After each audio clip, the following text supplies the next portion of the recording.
Alan Nuckman, who's the chief market strategist at Bullseye Option, for a scorecard on the markets. And Alan, I think it's fair to characterize you as someone who had seen signs in the market that were more optimistic coming into this rally, even during the early stretch of this rally. Where's your head at now?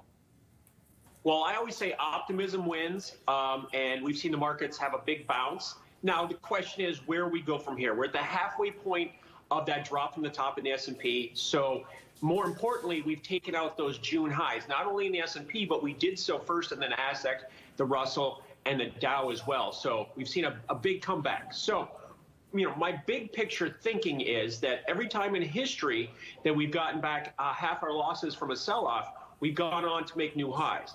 I'm still very optimistic, very positive.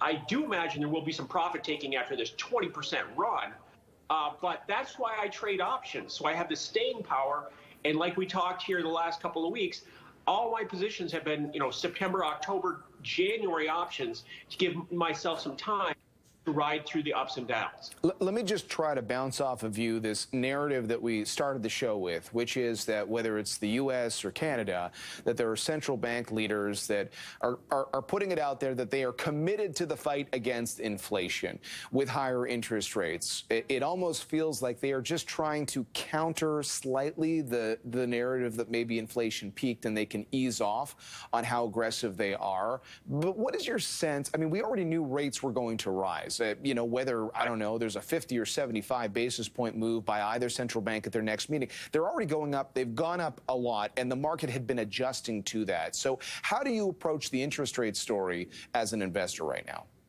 This is the most discussed, talked about rate rise in the history of the financial markets. So we knew they were going to raise rates. Obviously, common sense said they were going to raise rates because we were at zero. So it was just a matter of time, a matter of when, not if. But if you look at the futures markets are telling us now that if you go out to 2000 and end of this year, it's going to be about 4% short-term rates. Then it declines 3.5% 23, 3% 24, and then 2.5% in 25. So that's the markets telling us the Fed's done their job. Also, look at the yield on the 10-year note. The yield on the 10-year note has been below 3% now for the last 3 weeks, and is what, 25% off the high. That's showing stability, and that's showing that the Fed's done its job. Oil's down here at $90, stuck between 90 and 110 now for the last 3 months. So that was knocked down. So we got the exact intended results, and as a price guy, that's what I focus on. I don't think I trade what I see. As a price guy, the stock market 20% rebound is obviously showing us that the market agrees as well. So when it comes to breaking down different pockets of the market, Alan, what's catching your eye right now? I mean, we could go anywhere. We could talk oil. We could talk about tech stocks with their big bounce off the lows. What are you watching carefully right now? Well, this year has been a macro market. So either the market was down or the market was up. So it's everybody and everything. I think there are a lot of stocks that just got absolutely brutalized that were profitable, made money, but they from a risk-reward standpoint had set up very nicely. So we talked, I think, in the past about a lot of commodity stocks, and I liked Freeport-McMoRan, I liked Cleveland-Cliffs, I liked U.S. Steel. So that was an idea on the dollar slowing its rise, and if the dollar stops going up or it declines, that helps all the commodities, obviously.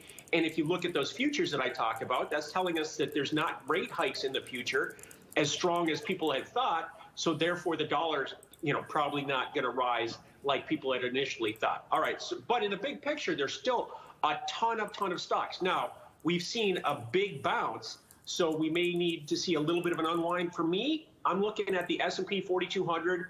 That was huge back in June, and now we're back above that. And so that should act as support down below. But I'd say anything and everything is really what it comes down to. I'm just going to throw a random one off you because you're always good on the fly here. Bank of America, I mean, look, I said this earlier. Bloomberg tracks all the strategists, and when you net it all out, on average, they see the market higher at the end of the year. Not by much based on the rally we've already seen, but they do see the S&P 500 higher. Bank of America went by the track record of the so-called rule of 20. So this idea that ultimately, when you look at the S&P 500's trailing PE ratio, and then you combine that with consumer inflation, you've seen that get below 20 in every market trough going back to the 1950s, and they're saying it only got as low as 27 recently, so that suggests more downside. Your thoughts on that? I still remain optimistic. Corporations are making billions and billions and billions of pure profit. We tried to talk ourselves into recession, and that didn't work. The corporations are doing so well that you can't ignore that, and that's truly what drives price. Price is a reflection of earnings, and if you look at it, the S&P is essentially unchanged in the last 52 weeks. I can't make these things up. These are facts. I know people feel a certain way, but the facts are the facts are. We're 20% off the lows. We're about 10% off the all-time forever highs. We've had a war. We've had to talk about recessions. We've had all this political unrest. We've had everything possible, and we're 10% away from the all-time forever top. So I think people need to have perspective. Also, the markets are telling us that. Interest rates have come down, oil come down, and the VIX is at 20. All right, 20. That's not a whole lot of emotion in the market, and that's just the reality. But like I said, I'm using this as an opportunity to take some profits on some of these options because we've had some pretty big moves here off the bottom. Because markets ebb and flow, and I imagine they'll pull back a little bit before they move higher in the long term. Okay. Helpful context, Mr. Nuckman, as always. Thanks for stopping by. Alec Nuckman, Chief Market Strategist at Bullseye Option, with his views on the market.